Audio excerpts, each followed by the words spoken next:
Hey, what's up, y'all? I'm Kuf Knotz. I'm Christine Elise.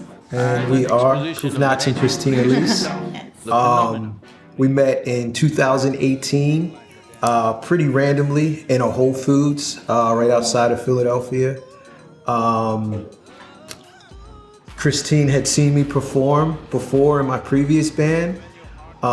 So when she saw me at the Whole Foods, she came up and was like, I've seen you perform, I like your music. I'm a harpist. If you ever need a harpist, let me know. That was pretty funny. Yeah, he was like, a harpist? But I was interested in hearing what that would sound like. So I guess about a month later, I reached out to her. I sent her some music. She freestyled over it and sent it back. I loved it. That weekend, that was probably like a Wednesday. Mm-hmm. That weekend, Friday, I had a show. I invited her to come play, and basically... Like that day. Yeah. And since then, we've just been... we went into the studio, recorded an album, and been on the road since. Yes. Pretty random, but glad it happened. The name Kuf Knotz and Christine Elise is really just us using our names. When we talked about it, Christine was very strong on feeling that sometimes when you label something, there's an expiration date to it, you know? Yeah, and it allowed us to like grow in our own individuality together, you know, to keep ourselves and our expression in that, and also not growing another name, so that although we make music together in this project, it can open us up to do different things in different areas that might not be together, but for sure. So that was the idea of keeping our names.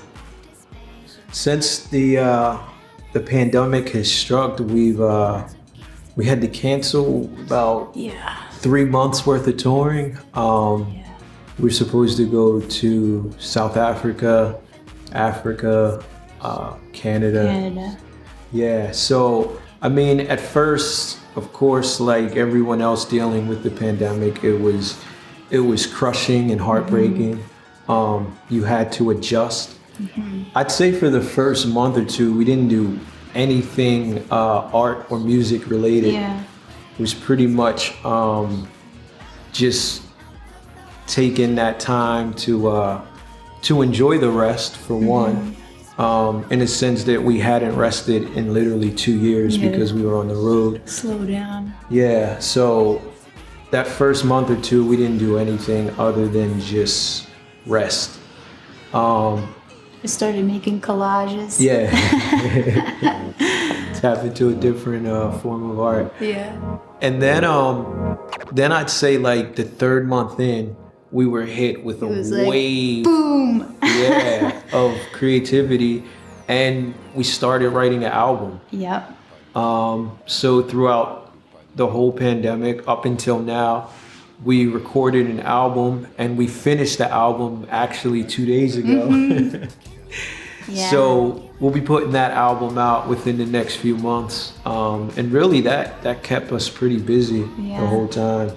And it was interesting, we were working on an album before this one that we finished, and pretty close to the end, but when this wave came on, we just knew that, you know, these were the songs that has to go out next and really, you know, capture this time. And it started out with like 7 songs, and now we have like 18. Yeah, the final album's 18 songs, long album. So I'm excited about that.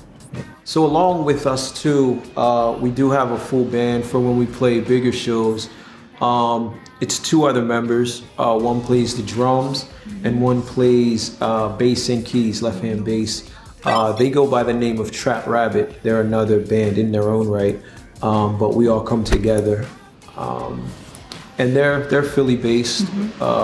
They're a group that met at Princeton University. They went to Princeton, and yeah, so when it's full band, that's who we rock with.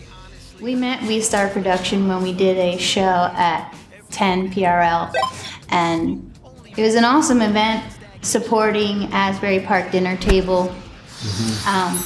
Nice studio. I loved the lighting in there. That setup was awesome. It was. Yeah. It was a really dope experience.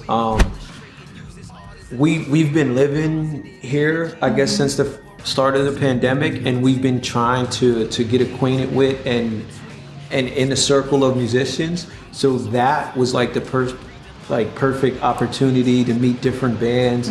Joe Miller was there, Dez and the Swagmatics, like people who are pretty well known in the area. So it was cool to get in there and mix it up with them. And then, the sound and the production was top notch. So it was like a really dope introduction to the Asbury scene. And then that led us to perform at the Carousel, which was an awesome experience. Indeed. I grew up in Wall, New Jersey, so I've walked past that Carousel so many times and just like looked in it, but never was really able to go in. So it was an amazing nostalgic experience to actually perform in the center of that. That was pretty magical. For sure. And when we played Higher and Magic. Yeah, we had, so just real quick, Christine was involved in an accident, so she wasn't able to play the harp for this show. So we called up a good friend, Karlee Bloom, who's an amazing keyboard player from the area, and she did the show with us. We did Higher and Magic, I believe. Higher is just a beautiful love song to cover of Jackie Wilson. We put our twist on it. And we chose that just because it's a a love song. It doesn't like a love song. Yeah. The other one we did was Magic, and that is that's really just about being able to perform and just being alive in the moment, and how magical it is, and amazing art is, and how magical art is. I often talk about this space called middle space when creating, where your mind kind of just goes into, you're still grounded, but you're just creating in this magical space. And I always think of that song, Magic, even when I'm performing it, thinking about, it takes me to that place where you're out there, but still grounded, and music is just so powerful to allow that to happen. So as we said earlier, we worked on an album this whole pandemic. We finished it, and so our next thing is putting the album out.